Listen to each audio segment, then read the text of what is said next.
tusiwe binafsi.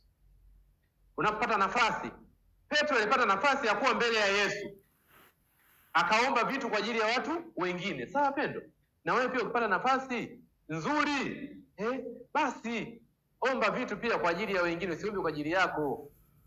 Viongozi wengi siku hizi anapoingia madarakani, amepata nafasi, badala ya kuomba vitu kwa ajili ya wananchi, badala ya kuwasaidia wananchi, anaamua kujisaidia yeye na familia yake na tumbo lake.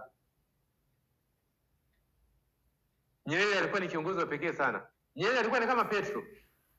Nyerere bwana akafanya vitu vingi kwa ajili ya wananchi wa Tanzania.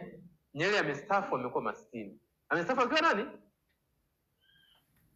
Hivi mimi kuona nani ukoo wa kina Nyerere wana mali juu, wana manini nini juu, wana makampuni. Mimi kuona kitu hicho.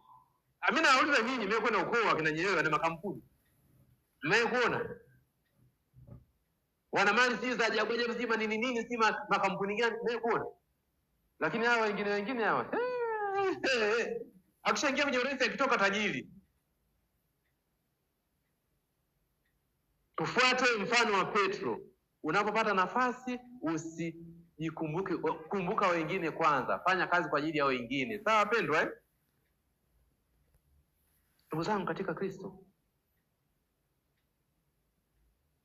sisi hapa tu wakosefu. Sisi hapa tunahitaji neema ya Mwenyezi Mungu katika maisha yetu. Ni lazima tujirekebishe ili tuweze kufanya vizuri zaidi. Tuombe Mungu atupatie neema ya kuweza kuwakumbuka wengine, ya kuweza kujisahau wenyewe, ili tuweze kufanya kazi ya Mungu vizuri na tuweze kuwatumikia watu wa Mungu katika kweli na haki. Tumsifu Yesu Kristo.